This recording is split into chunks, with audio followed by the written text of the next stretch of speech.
Hey everyone, and welcome back to the channel.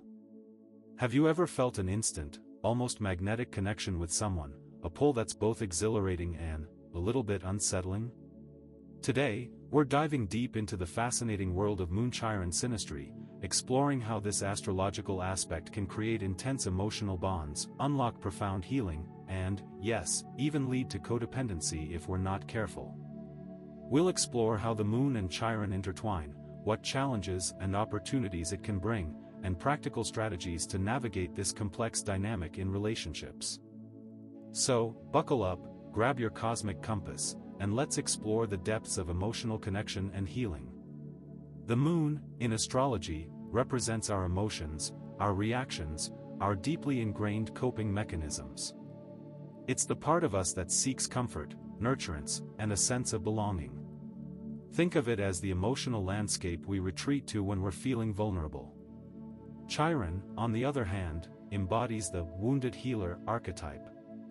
It represents our deepest wounds, the pain we carry, but also the potential for profound healing and transformation. Chiron's placement in our chart highlights where we feel most sensitive, where we might struggle with feelings of inadequacy, but also where we possess a unique capacity to help others heal. Now, when the Moon and Chiron come together in synastry, that's when you compare two people's charts. It can create a powerful dynamic of vulnerability, empathy, and growth.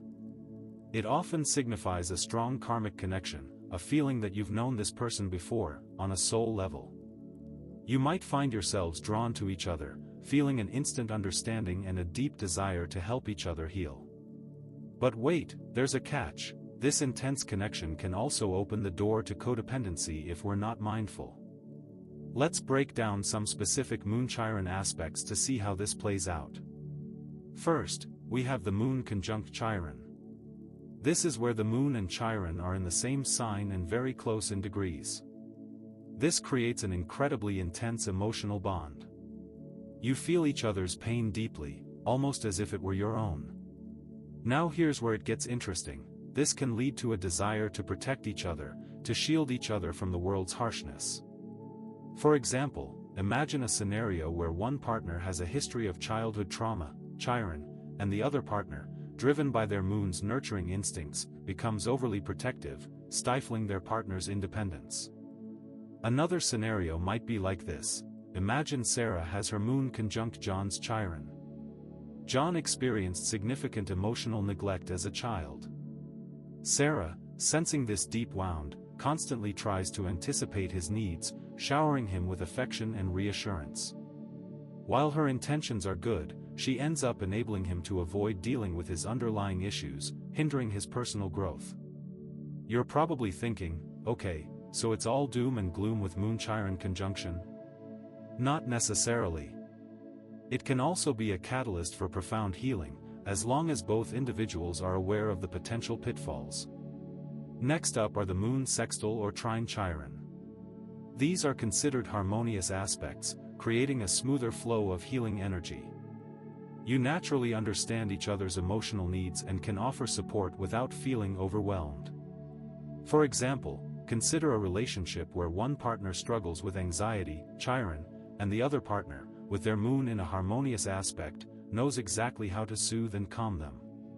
It's like a natural dance of give and take. But there's a potential downside here too, complacency. Because the connection feels so easy and comfortable, you might avoid addressing deeper issues, settling for surface-level solutions. It's like putting a band-aid on a deep wound instead of seeking proper medical attention. For instance, let's say Emily has her Moon trine David's Chiron. David carries a deep-seated fear of abandonment from a previous relationship. Emily, with her gentle and understanding nature, is always there to reassure him and validate his feelings. While this provides comfort, it can also prevent David from confronting the root of his fear and developing healthier coping mechanisms. Now, things get a bit more challenging with the Moon square or opposite Chiron. These aspects create tension and friction, forcing you to confront your deepest insecurities. These are challenging aspects. You might find yourselves triggering each other's wounds unintentionally, leading to misunderstandings and conflicts.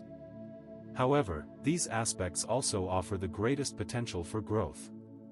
They push you to examine your patterns, to heal your wounds, and to develop healthier ways of relating.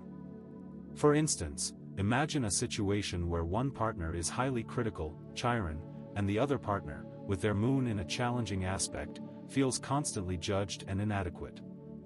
This can lead to defensiveness, resentment, and a breakdown in communication. Here's a scenario. Consider Maria, who has her moon square to Kevin's Chiron. Kevin has a history of being harshly criticized by his parents. Maria, unknowingly, sometimes makes sarcastic remarks, triggering Kevin's deep-seated feelings of inadequacy. This leads to frequent arguments and a sense of disconnection between them. Ever wonder why certain relationships feel so destined? A good question to ask is this: where the houses are placed is also very important. The house placement of Chiron and the moon in each other's charts reveals the specific areas of life where healing and triggers are amplified. For example, if Chiron falls in the other person's fourth house, the house of home and family, it might indicate healing around childhood wounds and family dynamics.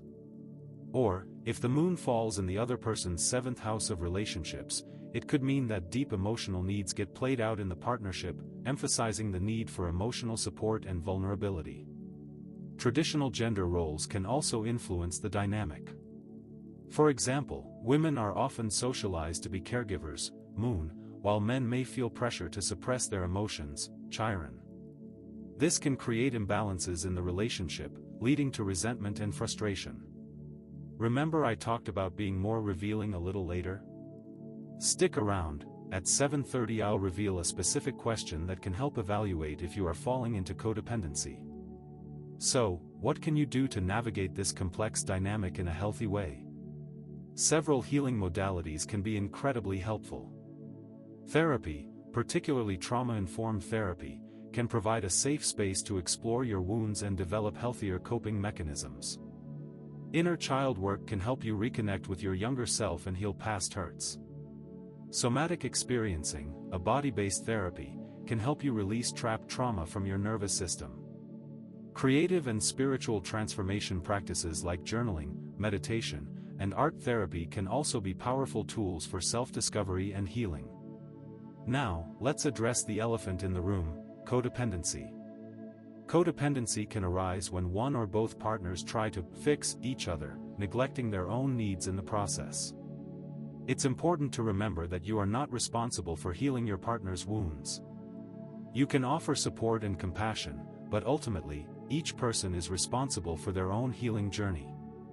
But how do I make sure I don't cross that line, you might ask?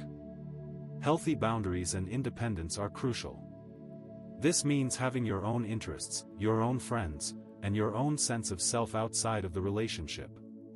It also means being able to say no when you need to, and respecting your partner's boundaries as well. Remember, a healthy relationship is one where both individuals feel supported and empowered to grow, not one where they are dependent on each other for their sense of worth. The Chiron return, which occurs around age 50, is a significant time of reevaluation. It's a time to revisit your wounds, to assess how far you've come, and to make conscious choices about your future. Transits of outer planets like Jupiter, Saturn, Uranus, Neptune, and Pluto can also bring long-term shifts, triggering new challenges and opportunities for healing. Progressed Moon-Chiron aspects reflect your evolving emotional needs and how you are integrating your wounds over time. Ask yourself, am I staying in this relationship because I genuinely love and respect this person, or because I'm afraid of being alone? Am I sacrificing my own needs and desires to please my partner? Am I enabling my partner's unhealthy behaviors? In conclusion, Moon-Chiron synastry is a powerful and complex aspect that can create intense emotional connections, unlock profound healing, and, yes, even lead to codependency if we're not careful. By understanding the dynamics at play, setting healthy boundaries, and prioritizing your own healing, you can navigate this connection in a way that fosters growth, intimacy, and lasting love.